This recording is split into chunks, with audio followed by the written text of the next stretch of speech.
Hi, everyone. This is Andrea Mackenzie from Toronto, reading the last chapter of L.M. Montgomery's beloved Anne of Green Gables, Chapter 38, The Bend in the Road. Before I begin, though, I would like to say that it has been such a pleasure doing this readathon for the last 2.5 years. This has been a particularly hectic time while we've been reading Anne of Green Gables. I would like to thank Sarah Goff. I would never have made it through this time without her. She's contributed so much to the readathon, including half the discussion questions, actually more than half, plus some guest posts. In addition to that, I'd like to thank each and every chapter reader who brought this book to life for us. And I'd like to thank you not just for doing the beautiful readings, but for getting them to me exceptionally early so that I had time to edit them and upload them. And finally, I'd like to thank you, our members. Every time one of you makes a comment or reads along with us, we appreciate it. It makes everything worthwhile to know that you are out there. We will be back in the new year with a new book. And in the meantime, Sarah and I have planned something special for the next few weeks. In the meantime, however, let me return to the final chapter of Anne of Green Gables. I will be reading from my favorite edition. I have many on my shelves. This is not a first edition, but it is an early edition. It's a 10th impression that I picked up from a used bookstore in Victoria when I was a co-op student. So without further ado, Chapter 38, The Bend in the Road, from L.M. Montgomery's Anne of Green Gables. Marilla went to town the next day and returned in the evening.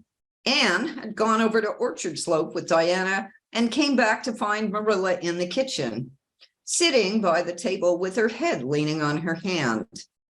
Something in her dejected attitude struck a chill to Anne's heart. She had never seen Marilla sit limply inert like that. "Are you very tired, Marilla?" "Yes, no, I don't know," said Marilla wearily, looking up. "I suppose I am tired, but I haven't thought about it. It's not that." "Did you see the oculist? What did he say?" asked Anne anxiously. "Yes, I saw him. He examined my eyes.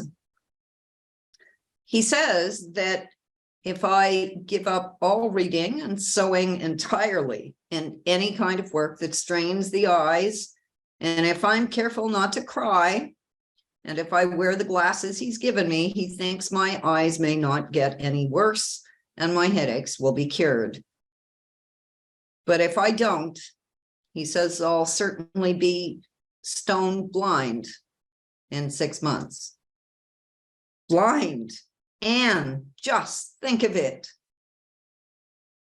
For a minute, Anne, after her first quick exclamation of dismay, was silent. It seemed to her that she could not speak.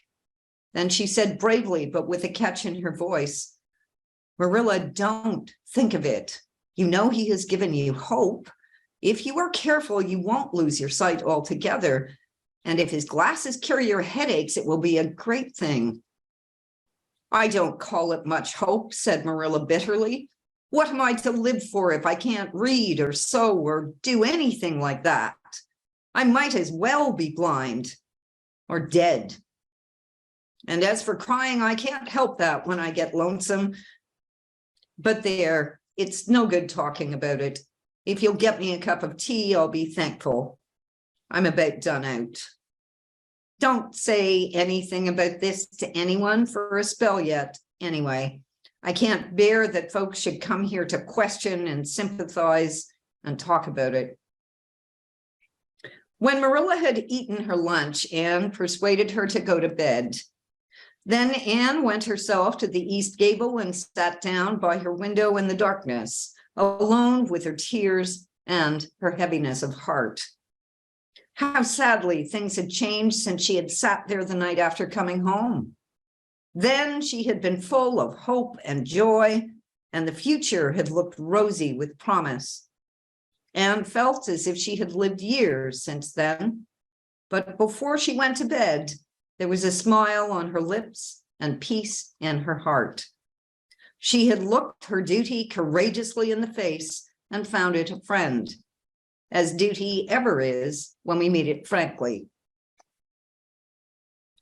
One afternoon, a few days later, Marilla came slowly in from the yard where she had been talking to a caller, a man whom Anne knew by sight as John Sadler from Carmody. Anne wondered what he could have been saying to bring that look to Marilla's face. What did Mr. Sadler want, Marilla? Marilla sat down by the window and looked at Anne. There were tears in her eyes in defiance of the oculus prohibition, and her voice broke as she said, "He heard that I was going to sell Green Gables, and he wants to buy it." Buy it? Buy Green Gables? Anne wondered if she had heard aright.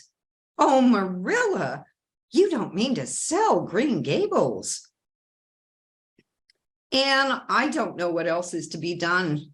I've thought it all over. If my eyes were strong, I could stay here and make it to look after things and manage with a good hired man. But as it is, I can't. I may lose my sight altogether, and anyway, I'll not be fit to run things. Oh, I never thought I'd live to see the day when I'd have to sell my home. But things would only go behind worse and worse all the time till nobody would want to buy it. Every cent of our money went in that bank, and there's some notes Matthew gave last fall to pay.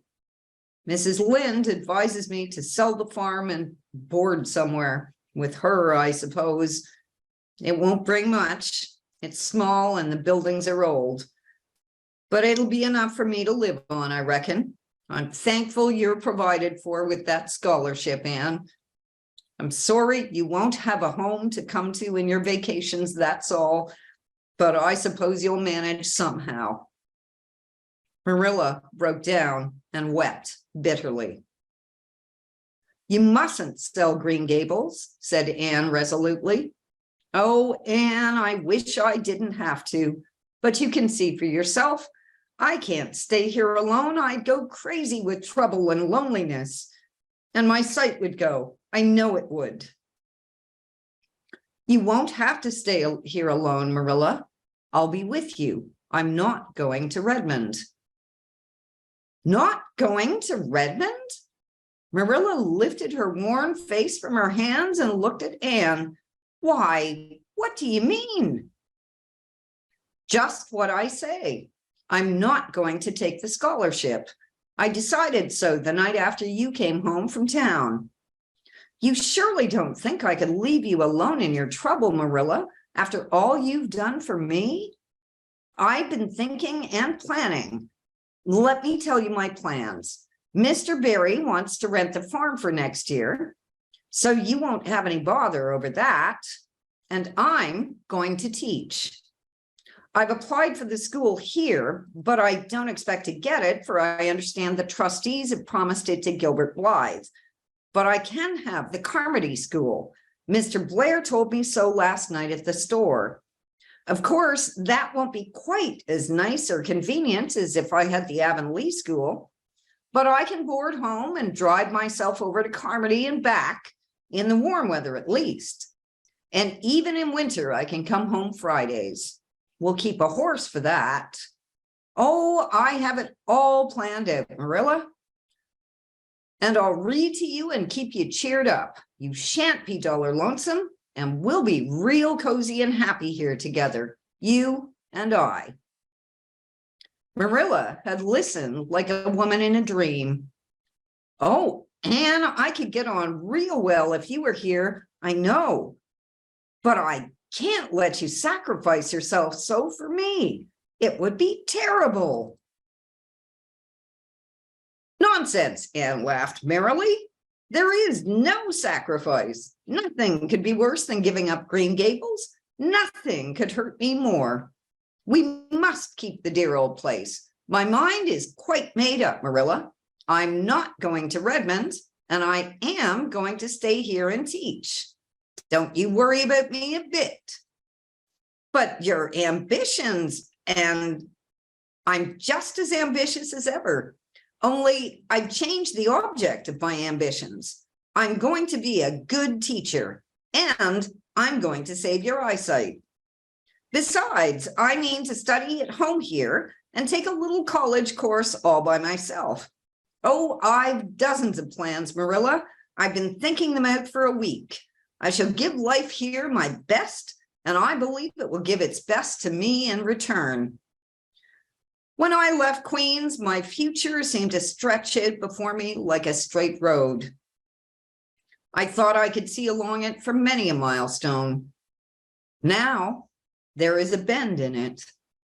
I don't know what lies around the bend, but I'm going to believe that the best does. It has a fascination of its own, that bend, Marilla. I wonder how the road beyond it goes, what there is of green glory and soft checkered light and shadows, what new landscapes, what new beauties, what curves and hills and valleys further on. I don't feel as if I ought to let you give it up, said Marilla, referring to the scholarship. But you can't prevent me. I'm 16 and a half, obstinate as a mule, as Mrs. Lynde once told me, laughed Anne. Oh, Marilla, don't you go pitying me. I don't like to be pitied, and there is no need for it. I'm heart glad over the very thought of staying at dear Green Gables. Nobody could love it as you and I do. So we must keep it. You blessed girl, said Marilla, yielding. I feel as if you'd given me new life. I guess I ought to stick out and make you go to college, but I know I can't, so I ain't gonna try. I'll make it up to you, though, Anne. When it became noised abroad in Avonlea that Anne Shirley had given up the idea of going to college and intended to stay home and teach, there was a good deal of discussion over it. Most of the good folks, not knowing about Marilla's eyes, thought she was foolish. Mrs. Allen did not. She told Anne so in approving words that brought tears of pleasure to the girl's eyes. Neither did good Mrs. Lynde. She came up one evening and found Anne and Marilla sitting at the front door in the warm, scented summer dusk. They liked to sit there when the twilight came down and the white moths flew about in the garden and the odor of mint filled the dewy air. Mrs. Rachel deposited her substantial person upon the stone bench by the door, behind which grew a row of tall pink and yellow hollyhocks, with a long breath of mingled weariness and relief. I declare I'm glad to sit down. I've been on my feet all day, and 200 pounds is a good bit for 2 feet to carry round. It's a great blessing not to be fat, Marilla. I hope you appreciate it. Well, Anne, I hear you've given up your notion of going to college. I was real glad to hear it. You've got as much education now as a woman can be comfortable with.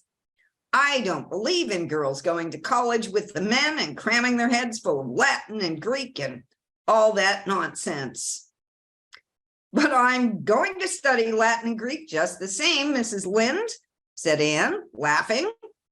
I'm going to take my arts course right here at Green Gables and study everything I would at college. Mrs. Lynde lifted her hands in holy horror. Anne Shirley, you'll kill yourself. Not a bit of it. I shall thrive on it. Oh, I'm not going to overdo things. As Josiah Allen's wife says, I shall be medium. But I'll have lots of spare time in the long winter evenings, and I've no vocation for fancy work. I'm going to teach over at Carmody, you know. I don't know it. I guess you're going to teach right here in Avonlea. The trustees have decided to give you the school. Mrs. Lynde, cried Anne, springing to her feet in her surprise. Why, I thought they had promised it to Gilbert Blythe. So they did. But as soon as Gilbert heard that you had applied for it, he went to them. They had a business meeting at the school last night, and told them that he withdrew his application and suggested that they accept yours. He said he was going to teach at White Sands. Of course, he gave up the school just to oblige you because he knew how much you wanted to stay with Marilla. And I must say, I think it was real kind and thoughtful in him. That's what. Real self-sacrificing too, for he'll have his board to pay at White Sands, and everybody knows he's got to earn his own way through college. So the trustees decided to take you. I was tickled to death when Thomas came home and told me. I don't feel that I ought to take it, murmured Anne. I mean, I don't think I ought to let Gilbert make such a sacrifice for me. I guess you can't prevent him now. He signed papers with the White Sand trustees, so it wouldn't do him any good now if you were to refuse. Of course you'll take the school. You'll get along all right now that there are no pies going. Josie was the last of them, and a good thing she was, that's what. There's been some pie or other going to Avonlea School for the last 20 years, and I guess their mission in life was to keep school teachers reminded that Earth isn't their home. Bless my heart. What does all that winking and blinking at the Barry Gable mean? Diana is signaling for me to go over, laughed Anne. We keep up the old custom. Excuse me while I run over and see what she wants. Anne ran down the clover slope like a deer and disappeared in the furry shadows of the haunted wood. Mrs. Lynde looked after her indulgently. There's a good deal of the child about her yet in some ways. There's a good deal more of the woman about her in others, retorted Marilla, with a momentary return of her old crispness. But crispness was no longer Marilla's distinguishing characteristic. As Mrs. Lynde told her Thomas that night, Marilla Cuthbert has got mellow. That's what. Anne went to the little Avonlea graveyard the next evening to put fresh flowers on Matthew's grave and water the Scotch rosebush. She lingered there until dusk, liking the peace and calm of the little place, with its poplars whose rustle was like low, friendly speech, and its whispering grasses growing at will among the graves. When she finally left it and walked down the long hill that sloped to the Lake of Shining Waters, it was past sunset, and all Avonlea lay before her in a dreamlike afterlight, a haunt of ancient peace. There was a freshness in the air as of a wind that had blown over honey-sweet fields of clover. Home lights twinkled out here and there amongst the homestead trees. Beyond lay the sea, misty and purple, with its haunting, unceasing murmur. The west was a glory of soft mingled hues, and the pond reflected them all in still softer shadings. The beauty of it all thrilled Anne's heart, and she gratefully opened the gates of her soul to it.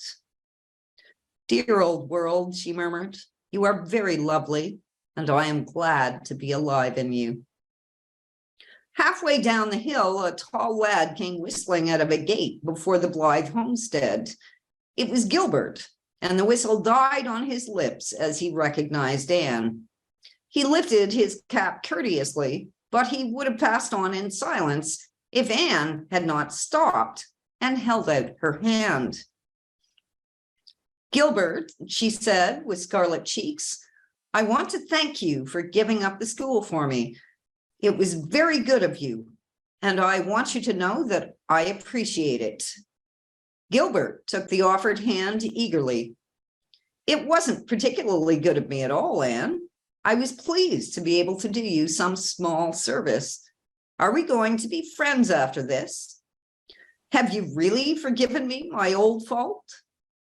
Anne laughed and tried unsuccessfully to withdraw her hand.